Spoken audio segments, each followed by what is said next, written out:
오늘 핵심 요절을 3절이라고 그랬는데 여러분들 요한계시록 1장 펴보시고 우리 3절을 다 같이 읽겠습니다.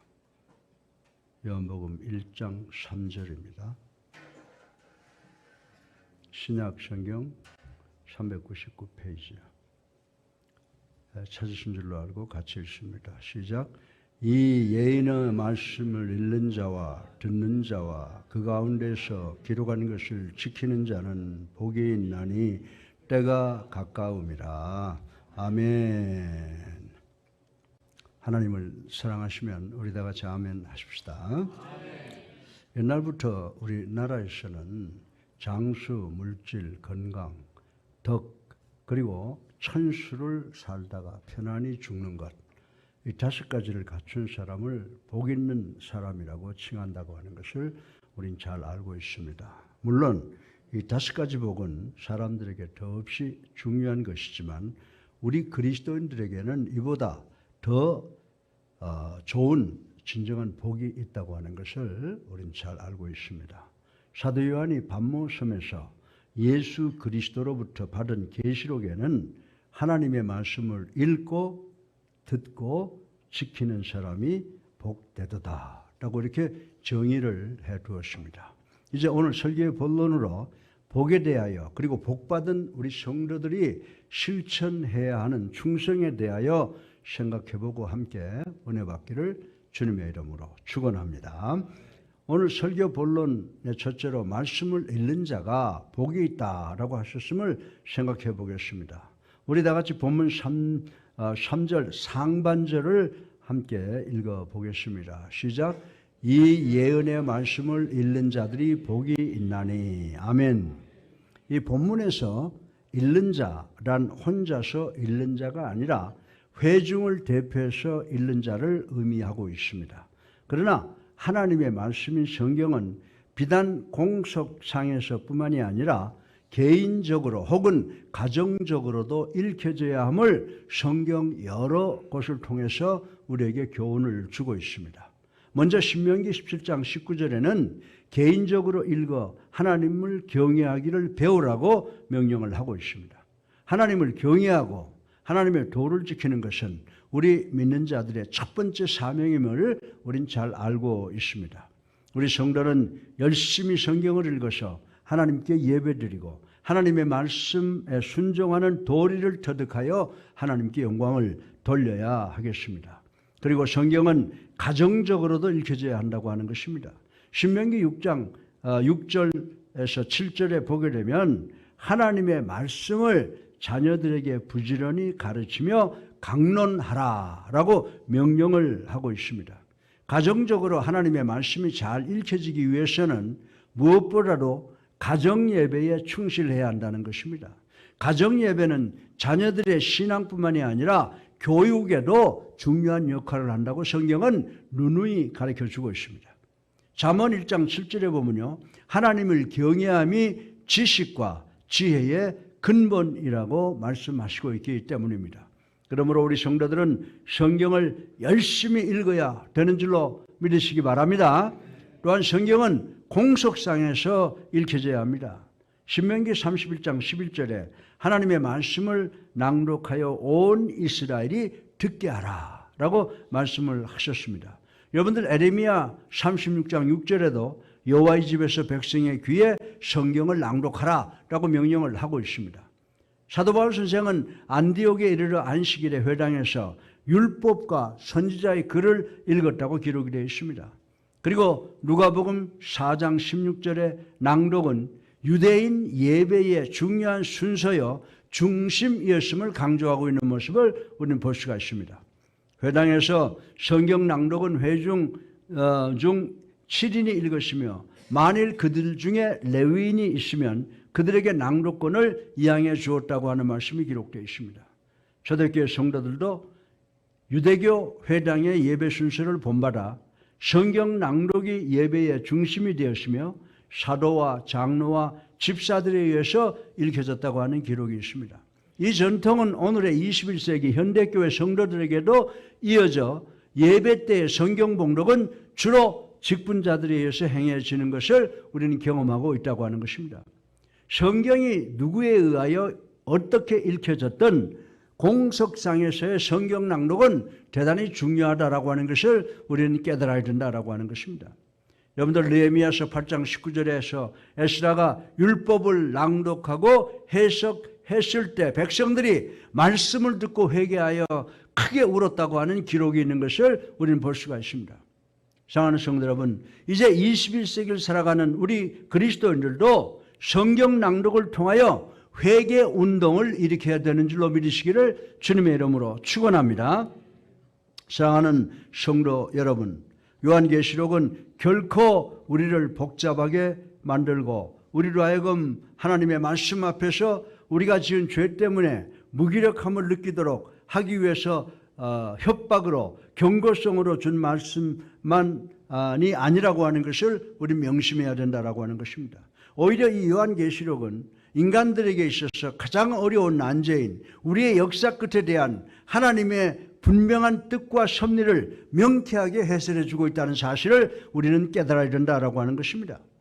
이는 곧 미국의 부흥을 이끈 D.L. 무디 목사님의 내가 하나님께 믿음을 달라고 기도한 시간만 합쳐도 몇 달이 좋게 될 것이다. 내 생각으로 믿음이란 번갯불과 같이 어느 날 나를 확 달아오게 할 어떤 것인 줄 알았다. 그러나 수없이 기도해도 믿음이 오지 않았다. 그러던 어느 날 나는 로마서 10장 17절을 읽다가 그러므로 믿음은 들음에서 나오며 들음은 하나님의 말씀에 의해서니라 라고 하는 구절을 보았던 것이다. 그 즉시 나는 성경을 부둥켜 안고 믿음을 구했다. 그리고 나는 성경을 다시 펴서 하나님의 말씀을 읽기 시작했더니 믿음이 자라나기 시작했다라는 고백에서 증거되듯이 성도의 신앙을 굳건하게 하는 것은 바로 이 하나님의 말씀이라고 하는 것을 우리는 깨달아야 되는 줄로 믿으시기를 주님의 이름으로 축원합니다. 부디 성도 여러분, 예수사랑교회 성도 여러분, 여러분 모두는 이 말씀을 읽는 축복을 마음껏 누리시는 주님의 백성들 되시기를 주님의 이름으로 축원합니다. 둘째로 말씀을 듣는 자가 받는 복이 있음을 생각을 해보겠습니다. 우리 다 함께 본문 3절 중반절을 읽어보겠습니다. 시작. 이 예언의 말씀을 읽는 자와 듣는 자들이 복이 있다. 아멘. 요한계시록의 말씀은 이 땅에 살고 있는 사람들에게 복을 전해주기 위해서 기록된 책이라고 설명을 하고 있는 것입니다. 여러분들 로마서 10장 11절에 보면요, 믿음은 어디서 난다고 그랬어요? 믿음은 들음에서 나며 들음은 하나님의 말씀으로 말미암았느니라. 이 말씀을 꼭 기억하시는 우리 예수사랑교회 성도님들 되시기를 주님의 이름으로 축원합니다. 우리가 하나님의 말씀을 읽지도 듣지도 않을 때 우리의 믿음은 성장할 수가 없다고 하는 것입니다. 그래서 에레미야 10장 1절을 보게 되면 우리에게 하나님의 말씀을 들으라고 권면한 부분이 있는 것을 우리는 볼 수가 있습니다. 그러면 어떻게 하나님의 말씀을 들어야 하겠습니까? 요한계시록 1장 2절에 보면 주야로 묵상하면서 들어야 한다라고 말씀을 하고 있습니다. 잠언 2장 2절에 보면 갈급하게 사모함으로 들어야 된다라고 말씀을 하고 있습니다. 그리고 출애굽기 19장 5절에 하나님의 말씀을 듣는 자는 하나님의 소유가 되며, 그리고 신명기 12장 28절에 후손에게도 복이 지어지는 축복을 받는다고 한 이 말씀을 우리 성도들 확실하게 기억하시는, 그리고 실천하시는 여러분 되시기를 주님의 이름으로 축원합니다. 반대로 신명기 18장 19절에는 하나님의 말씀을 듣지 않은 자는 형벌을 받는다라고 했으며, 말라기서 2장 2절에는 받은 축복도 빼앗기게 되는 저주를 받게 된다라고 하는 무서운 경고의 말씀이 기록되어 있는 것을 볼 수가 있습니다. 사랑하는 성도 여러분, 우리가 정말 성경, 제 친구 하나는요, 지금 세상 떠나고 없는데 성경책을 맨날 차 뒤에 24시간 두고 다니니까 1년 지나고 나니까 까만 색깔이 하얀 색깔로 변해버리더라고요. 예. 여러분들, 우리가 성경을 차 뒤에 싣고 다닌다고, 또 아니면 집에 두거나 아니면 개인이 맨날 소지하고 다닌다고 복이 오는 것입니까? 이것이 하나님의 약속입니까? 너무나 잘못된 생각이라고 하는 것입니다. 하나님께서 성경을 통해서 주시려는 복은 절대로 이런 방법으로 전달되는 것이 아니라고 성경은 우리들에게 가르쳐주고 있습니다. 요한계시록 1장 3절의 말씀을 통하면 뭐라고 말씀하고 있어요? 우리가 하나님의 말씀을 읽고 듣고 지킬 때야 비로소 복이 임한다고 하신 말씀을 우리는 반드시 기억해야 되는 줄로 믿으시기를 주님의 이름으로 축원합니다. 우리가 거룩한 척 성경을 들고 그리고 성경을 옆에 끼고 다니고 좋은 말씀은 눈에 잘 띄는 곳에 붙여놓고 걸어놓는 것을 통해서 복을 받는 것이 아니라는 것입니다. 말씀은 읽어야 되는 줄로 믿으시기 바랍니다. 또 말씀의 내용이 무엇을 의미하는지를 자꾸 들어서 이해해야 된다는 것입니다. 이 영적 원리는 본서에서 마치 해설자의 해설처럼 반복되어 씌어진 구절을 생각할 때 더욱더 확연해지는 증거라고 하는 것을 우린 잘 알고 있습니다. 요한계시록 2장 7절에 보면 먼저 7 교회에게 귀 있는 자는 성령이 교회에게 하시는 말씀을 들을지어다. 아멘. 반복적으로 엄히 교훈하고 있습니다. 본문에서 말씀을 들을지어다 라는 구절의 의미는 단순히 말씀을 읽는 것을 의미합니까? 말씀을 단순히 듣는 것을 의미합니까? 아닙니다. 말씀을 읽고 선포되는 말씀을 들어 또한 그 말씀대로 지키라는 것, 순종하라는 그런 의미가 담겨져 있다라고 하는 것입니다. 다시 말씀드려서 성경을 읽고 들은 말씀을 지켜야 한다는 것입니다. 또한 요한계시록 21장 7절에 보면 곧 이기는 자는 이것들을 유업으로 얻으리라 라고 하는 이 말씀을 한번 생각해 보세요. 여러분이 이 말씀이 무엇을 의도하고 있는 것이라고 하는 것을 아십니까? 1차적으로 우리 앞으로 벌어질 일을 예견하는 것이 성경 말씀에 기록이 되어 있다라고 하는 것입니다. 그리고 더 깊은 의미는 역경과 고통 그리고 고난 속에 있는 성도들이 이 하나님의 말씀을 듣고 깨달아 믿음의 진리를 확실하게 이해하는 것이 생을 살아가는 데 필요한 것이라고 하나님의 말씀이 우리에게 권면하고 있다라고 하는 것입니다. 그래서 사무엘 선지자는 사무엘상 15장 22절을 통해서 뭐라고 말했습니까? 하나님의 말씀을 듣는 것이 수양의 기름보다 낫다. 아멘. 이제 우리 모두 사무엘상 3장 10절에 사무엘 선지자가 한 말을 기억해야 됩니다. 말씀하옵소서 주의 종이 듣겠나이다. 이 말씀처럼 하나님의 말씀이 온전히 우리들의 귀를 기울임으로써 하나님의 진리를 정확하게 아는, 그래서 얻을 수 있는 풍성한 축복을 받는 성도들이 되어야 함을 명심하시기를 주님의 이름으로 축원합니다.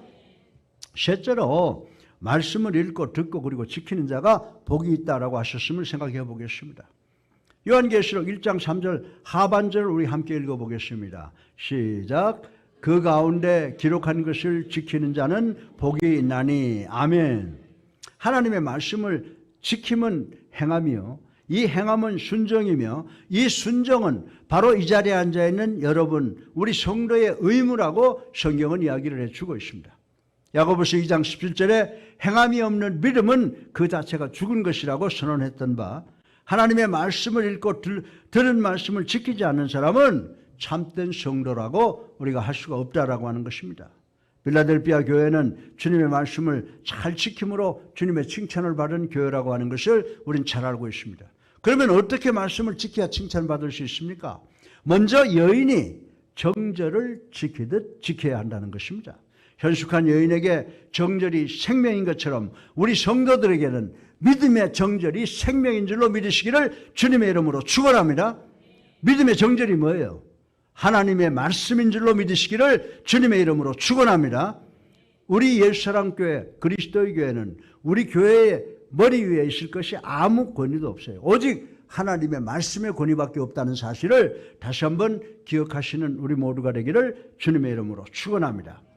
욥기 2장 9절로 10절에 보면요, 욥은 고난 중에도 입술로 범죄하지 않고 신앙의 정절을 지켰다 그랬습니다. 그리고 다니엘 3장 16절로 18절에 다니엘의 세 친구들도 신앙의 정절을 굳게 지켰다고 기록되어 있는 것을 우리 읽어볼 수가 있습니다. 그러나 호세아 5장 7절을 보면 이스라엘 백성들은 신앙의 정죄를 지키지 아니한 결과 2000여 년 동안 나라 없는 서름을 당하였다고 기록해 놓은 말씀을 우리는 깊이 명심해야 된다라고 하는 것입니다. 그리고 파수꾼이 성을 지키듯 지켜야 된다고 합니다. 만일 파수꾼이 성을 잘못 지키면 성은 적들에게 함락당하게 된다는 것입니다. 이와 같이 우리 성도들의 신앙도 하나님의 말씀을 철저히 지키지 못하면 사단의 세력의 지배를 당하게 된다는 것입니다. 미가서 7장 4절로 6절로 보면 현재는 말세인데 이 말세는 파수꾼의 날이라고 지명을 했습니다. 따라서 우리는 보다 철저히 하나님의 말씀을 지켜야 하는 때에 살아가고 있다라고 하는 것입니다. 그것도 말씀을 끝까지 사수해야 된다고 기록하고 있습니다. 주님께서는 요한계시록 2장 26절에 끝까지 내 일을 지키는 자에게 만국을 다스릴 권세를 주었느니라. 아멘. 네. 이제 우리도 하나님의 말씀을 끝까지 지켜 만국을 다스리는 권세를 받는 승리자들이 되시는 우리 교회 성도님들 되시기를 주님의 이름으로 축원합니다. 사랑하는 성도 여러분, 참된 복이라고 하는 것은 이 세상에서 받는 복만이 아니라 하늘의 복도 포함되어 있는 줄로 믿으시기 바랍니다. 이제 주님께서 다시 오실 날도 얼마 남지 않았습니다.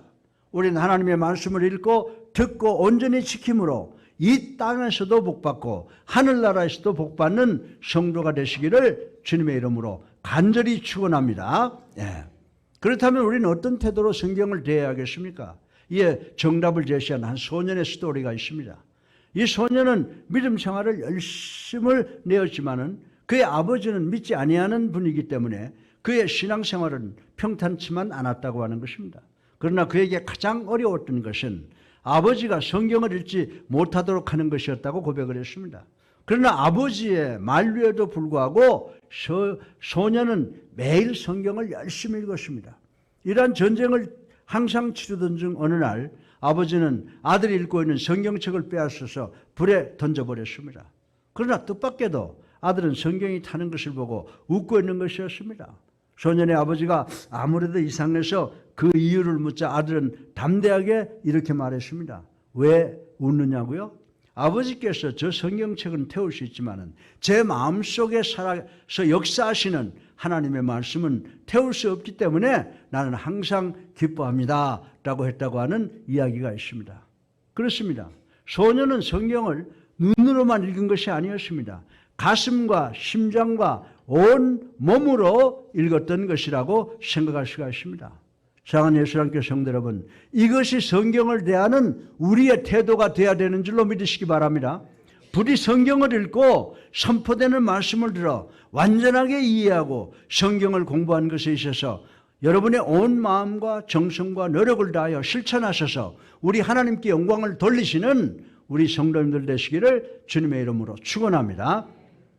넷째로 마지막으로 말씀을 읽고 듣고 그리고 지키는 사람은 이 세상에서도 복을 받고 죽어서도 복 받는다고 성경은 우리들에게 가르쳐주고 있는 줄로 믿으시기 바랍니다. 요즘에 이런 이야기 잘 안 해요. 잘 들어보세요. 이 복은 주 안에서 죽는 자들이 받게 될 복인데 이는 성도들의 수고를 쉬게 하고 그리고 이 세상과 저 천국에서 성도들의 행위로 상급을 받게 되는 것을 의미하는 것인데 이것을 좀 깊이 생각해 보겠습니다. 네. 여러분들 이 요한계시록 14장 11절 하반절을 보면 이런 말씀이 있습니다. 자, 같이 한번 읽어보시겠습니다. 시작. 짐승과 그의 우상에게 경배하고 그 이름의 표를 받는 자는 누구든지 밤낮 쉼을 얻지 못하리라. 아멘. 다시 말해서 짐승의 도장을 받는 자들은 끊임없이 계속되는 고통으로 인해서 안식을 누릴 수 없다고 성경은 아주 선포하고 있는 것입니다. 그러나 주 안에서 죽는 자는 수고를 그치고 쉬는 복이 임한다고 축복의 말씀이 선언되어 있습니다. 사랑하는 성도 여러분, 이 복은 마태복음 11장 28절로 기결되는 말씀이에요. 우리 주님께서 뭐라고 말씀했어요? 수고하고 무거운 짐진 자들아 다 내게로 오라 내가 너희를 쉬게 하리라. 그런데 우리가 예수님을 나의 구주로 살아계신 하나님의 아들로 믿고 영접하고 세례받아서 하나님의 자녀가 되면 벌써 하나님께서 우리에게 이 평안을 휴식을 안식을 주시겠다고 약속하셨지 않습니까? 그래서 우리는 예수 믿는 것을 통하여 이미 고통에서 해방을 맞은 사람들이라고 성경은 이야기를 하고 있습니다. 다시 말해서 이 복은 질병뿐만이 아니라 마귀의 도전, 갈등, 불완전한 의식으로 인한 고민, 사업의 실패로 인한 좌절 등 모든 곳에서부터 벗어나서 예수님께서 준비하신 참된 안식 속으로 들어간다고 성경은 우리들에게 가르쳐주고 있는 줄로 믿으시기를 주님의 이름으로 축원합니다. 인간들에게 있어서 수고의 짐을 덜어버린다는 것만큼 큰 복은 없을 것입니다. 창세기 3장 17절에는 아담과 하와의 타락으로 인해 인간에게 주어진 고통은 너는 종신토록 수고하여야 그 소산을 먹으리라는 하나님의 저주가 함축되어 있었다고 하는 사실을 우리는 알 수가 있습니다. 많은 사람이 이 세상을 고해에 비유를 했습니다. 심하게 몰아닥치는 폭풍 후 가운데서 파도와 씨름한 경험이 있는 사람들은 고통스러웠던 그 바다의 경험을 잊을 수가 없을 것입니다. 그 고통에 부딪힌 사람은 누구나 언제쯤 그 고통이 사라지고 두 다리 쫙 펴고 편안한 잠을 살 수 있을 것인지에 대한 기대조차도 할 수가 없습니다. 그러나 믿는 성도는 이 세상에서 나그네와 같은 삶을 살기에 이 세상에 있는 동안 참된 안식을 얻을 수 있다는 것을 우리 성도들은 잘 알고 있는 줄로 믿으시기 바랍니다. 나그네와 이 같은 고통은 성도가 이 세상을 하직하는 순간에 끝이 나고 성도는 예수 그리스도의 품에 영원한 안식을 누리게 될 것이라는 것을 확실히 알고 믿고 있는 줄로 믿으시기를 주님의 이름으로 축원합니다. 그러므로 우리 성도에게 있어서 안식의 복은 세상에서 수고한 것에 대한 대가인 것을 우리는 믿어야 된다라고 하는 것입니다. 그리고 더 나아가서 성도들은 행위에 따르는 상급을 받게 된다라고 하는 것을 명심해야 된다라고 하는 것입니다. 사도 바울 선생은 빌립보서 3장 13절을 통하여 표대를 향하여 그리스도 예수 안에서 하나님이 위에서 부르신 부름의 상을 위하여 쫓아가노라. 아멘. 네. 바울의 고백입니다. 바울에게 있어서 최종적인 목적이 뭡니까? 바울에게 있어서 최종적인 목적은 하나님께서 예수 그리스도의 이름으로 주실 상이었다라고 하는 것을 우리는 알 수가 있습니다. 이 상 중에 가장 대표적인 것이 뭐라고 생각하세요? 주님이 우리를 위해서 주시는 상 중에 최고의 대표적인 상은 바로 우리의 영혼이 구원받는 것인 줄로 믿으시기를 주님의 이름으로 축원합니다. 그 다음에는 각 선거가 천국에 들어가면 우리 그리스도의 이름으로 행한 것에 대한 보상이에요. 그래서 제가 늘 여러분들에게 말씀드리지만은 예수를 나의 구주로 살아계신 하나님의 아들로 믿고 영접한 여러분들은 하늘나라에 가면 상 받는다고 그랬잖아요. 무슨 상? 금메달, 은메달, 동메달 다 받아서 그 상에서 빠지는 분들이 없어요. 최선을 다하는 우리가 돼야 될 줄로 믿으시기 바랍니다. 그래서 금메달 다 받는 예수사랑교회 성도들 되시기를 주님의 이름으로 축원합니다. 그런데 마태복음 25장 14절 30절에 기록된 예수님의 달란트 비유가 우리에게 경고를 주시는 의미가 있습니다.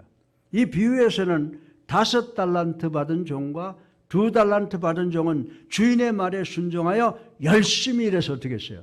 5달란트를 더 받는 상급을 받은 것을 우리는 알고 있습니다.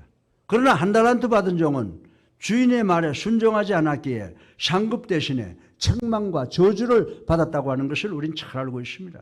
이 사람은 주인이 자기에게 1달란트를 맡긴 이유를 알고 있으면서도 그 달란트를 땅에 묻어 두었던 것입니다. 땅에 묻어 두었다는 것은 그 종이 주인의 뜻에 순종하지 않고 자기의 뜻대로 살아왔음을 의미하는 것이라고 말씀을 드릴 수가 있습니다. 우리를 향하신 하나님의 뜻은 우리가 이 땅에 사는 동안 하나님의 말씀을 읽고 듣고 그리고 지켜 복음을 위하여 끝없이 수고하라는 명령인 줄로 믿으시기를 주님의 이름으로 축원합니다. 그 수고의 열매가 적음의 문제가 중요한 것이 아니라 우리가 얼마나 복음을 위하여 수고했느냐 하는 것에 따라 우리가 하늘나라에 입성 시 하나님께서 우리의 목에 금은 동메달을 상을 우리 목에 걸어주신다고 성경은 우리들에게 이야기를 하고 있는 것입니다. 여기서 복음을 위하여 수고한다는 것은 단순히 복음 전도 하나만을 가리키지 않습니다. 교회에서 자기에게 맡겨진 직분에 충실하는 것, 불쌍한 사람을 돕는 것, 그리스도의 이름을 위해서 핍박받는 것, 믿지 않는 자들에게 그리스도의 향기를 나타내는 것 등등 수없이 많이 있다고 말씀을 드릴 수가 있습니다. 사랑하는 성도 여러분, 우리는 예수님을 구세주로 살아계신 하나님의 아들로 믿고 고백합니다마는 최선을 다하지 못하고 형식적으로 하는 경우가 많이 있음을 부인할 수가 없습니다. 이런 경우에 우리 주님 예수 그리스도께서는 뭐라고 하실까요? 마태복음 7장 23절의 말씀처럼 이런 사람에게 우리 주님께서 뭐라고 말하십니까? 내가 너희를 도무지 알지 못하니 불법을 행하는 자들아 내게서 떠나가라. 얼마나 무서운 말씀이에요. 내가 예수 믿는 줄 알고 여러 가지 이것저것 다 했는데 막상 예수님 만나니까 내가 너를 도무지 알지 못하노라.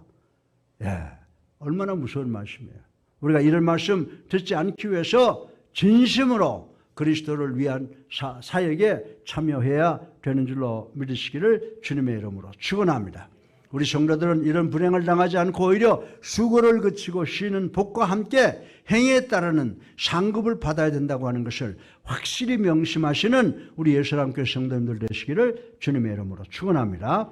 그러기 위해 우리는 한 달란트 받은 종과 같이 주님의 뜻과는 상관없이 열심히 자기 의를 세우기 위해서 살 것이 아니라 하나님의 말씀을 열심히 읽고 듣고 그리고 지킴으로 주님의 뜻에 합당, 주님의 뜻에 순종하면서 살아가는 우리 모두가 되어야 될 줄로 믿으시기를 주님의 이름으로 축원합니다. 우리가 하나님의 말씀을 읽고 듣고 그리고 지키는 이런 삶을 살 때 비로소 우리에게 예수 그리스도를 위한 좋은 열매가 30배, 60배, 100배 맺히게 될 것이다 라고 하는 것입니다. 이런 성도는요, 이 세상에서도 복받고 죽어서도 주 안에서 죽은 자의 반열에 들어갈 수 있습니다. 이 말씀을 믿는 성도는 천국에 들어갈 수 있다는 것을 의미함을 이 시간 명심하시는 우리 모두가 되시기를 주님의 이름으로 축원합니다. 그러면 오늘 설교의 결론으로 복받은 성도들이 어떻게 처신해야 되는지를 생각해 보겠습니다. 오늘 본문을 보게 되면 죽도록 충성해야 된다고 말씀을 하고 있습니다. 그러면 충성은 무엇입니까? 우리나라 역사를 보면은 고려 사기에서 선주교를 피로 물들인 정몽주 2조 역사 속에서 충의 대명사인 사육신 그리고 구한말의 민영환 그리고 이준여사 등은 죽음으로 나라에 충성한 충신들이라고 하는 것을 우리가 역사를 통해서 잘 알고 있습니다. 이와 같은 충성은 교회를 향하여서도 주어지는 하나님의 절대 명령인 줄로 믿으시기를 주님의 이름으로 축원합니다. 요한계시록 2장 10절에서 주님은 뭐라고 그랬습니까? 사도 요한을 통하여 서머나 교회에게 어떻게 하라고 그랬어요? 죽도록 충성하라. 아멘이죠. 그러면 축복받은 성도들은 어디에 무엇에 충성해야 되느냐라고 하는 겁니다. 제가 본론에서 말씀드렸듯이 먼저 말씀에 충성해야 되는 줄로 믿으시기 바랍니다. 실로 오늘날 우리들은 아모스 8장 11절에 아모스 선지자 말씀대로 하나님의 말씀을 듣지 못하는 기갈의 시대와 같은 시대를 살아가고 있다고 해도 과언이 아니라고 하는 것입니다. 말씀의 기갈은 성도의 신앙 성장을 이루지 못하게 하는 최대의 요인이라고 할 수가 있습니다. 로마서 10장 17절에 믿음은 말씀을 들으면서 난다고 하셨기 때문입니다. 여호수아서 1장 8절에 보면요, 이 율법 책을 내 입에서 떠나지 말게 하라 라고 말씀을 했습니다. 여기서 내 입에서 떠나지 말게 하라 하면 쉬지 않고 하나님의 말씀을 읽으라고 하는 의미라고 생각을 합니다. 그리고 하나님의 말씀을 듣는 데 신실해야 합니다. 하나님께서는 잠언 28장 9절에 자신의 말을 듣지 않는 자의 기도는 절대로 연락하지 않겠다고 말씀하신 것을 우리는 기억해야 됩니다. 그러므로 우리는 사무엘상 3장 10절에 말씀하소서 주의 종이 듣겠나이다라고 말한 사무엘처럼 간절한 마음으로 하나님의 말씀을 들으려고 노력해야 된다라고 하는 것입니다. 또한 하나님의 말씀을 지키는 데 신실해야 합니다. 아무리 말씀을 듣고 읽어도 이를 실행하지 않으면 아무런 의미가 없습니다. 그래서 야고보서 2장 17절에 보면 야고보는 행함이 없는 믿음은 죽은 믿음이라고 했습니다. 우리 여호수아 1장 8절의 말씀처럼 하나님의 말씀을 온전히 지키고 행함으로써 산 믿음을 가진 성도가 되어야 할 줄로 믿으시기를 주님의 이름으로 축원합니다. 하나님의 말씀을 듣고 읽고 지키는 자, 하나님의 말씀에 순종하는 성도는 복이 있다고 했습니다. 성도들은 하나님의 말씀에 충성하여 풍성한 복을 받아야 함을 명심하시는 우리 모두가 되기를 주님의 이름으로 축원합니다. 그리고 우리 성도는 기도에 충성을 해야 된다라고 하는 것입니다. 여러분, 제가 지난 시간에도 이야기했지만 기도는 뭐라고 그랬어요? 영혼의 호흡이라고 말씀을 드렸습니다. 호흡이 없을 때 우리 육신이 죽는 것처럼 기도가 없을 때 우리 성도들의 영혼이 죽게 된다고 하는 것입니다. 그러므로 우리 성도는 무엇보다도 기도에 충성하여 우리의 영혼을 살찌게 해야 된다라고 하는 것입니다. 기독교 역사상 위대한 역사를 이룩한 사람들은 모두가 기도의 사람들이었습니다.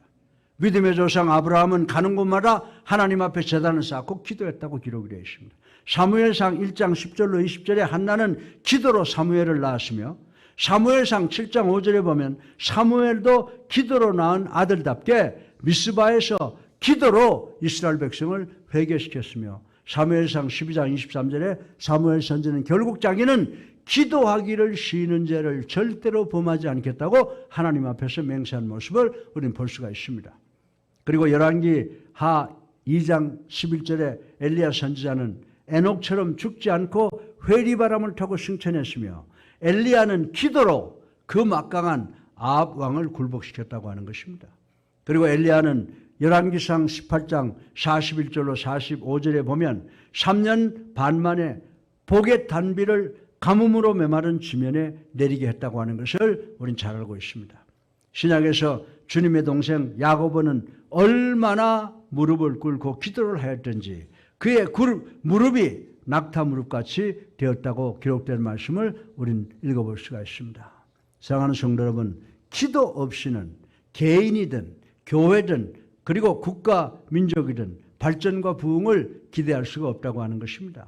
신약 성경에 데살로니가전서 5장 11절에 쉬지 말고 깨어 기도하라고 했으며 누가복음 22장 44절에도 우리 주님께서도 체포되기 전 감난산 기슭 산기슭 겟세마네 동산에서 땀이 핏방울같이 되도록 간절히 기도하신 모습을 우리는 발견할 수가 있습니다.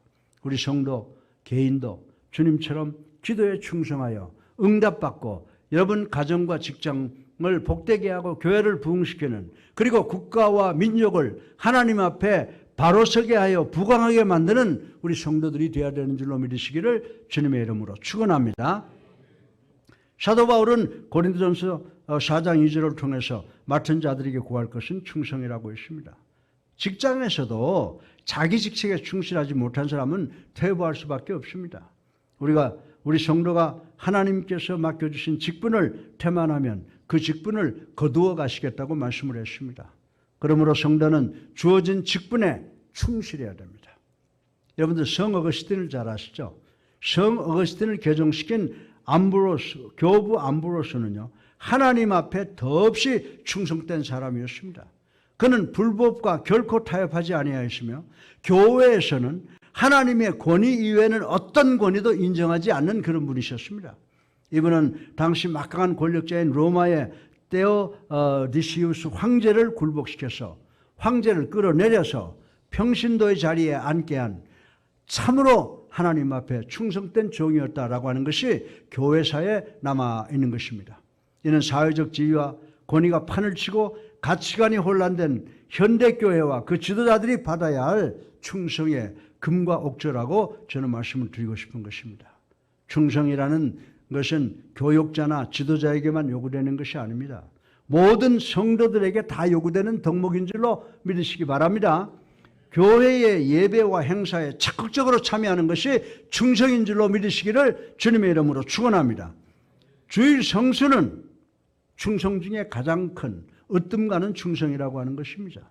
이제 우리는 주일 성수를 반드시 하는 충성된 성도가 되시길 바랍니다. 그리고 바울 선생은 고린도후서 9장 7절 하반절에 하나님은 즐겨내는 자를 사랑하시는지라 라고 말씀하셨습니다. 사랑하는 성도 여러분, 우리 모두는 주님의 위대한 구원의 은혜를 입은 성도들입니다. 이 은혜에 보답하는 길은 뭘까요? 예배를 통하여 그리고 헌금을 통하여 그리고 자원하여 하나님의 사에게 주님께 충성하는 일이라고 하는 것을 기억하는 우리 모두가 되시기를 주님의 이름으로 축원합니다. 그 충성의 정도는 요한계시록 2장 10절 하반절에 뭐라고 말하십니까? 어떻게 충성하라고요? 죽도록 충성하라고 했으며 그 내용은 말씀과 기도와 직분이라고 하는 것입니다. 따라서 우리 모두는 하나님의 말씀을 읽고 듣고 그리고 지키는 것에 의해서 복받고 말씀과 기도와 직분에 최선을 다하는 충성을 통하여 우리 하나님으로부터 생명의 면류관을 받으시는 그런 성도님들 되시기를 주님의 이름으로 축원합니다.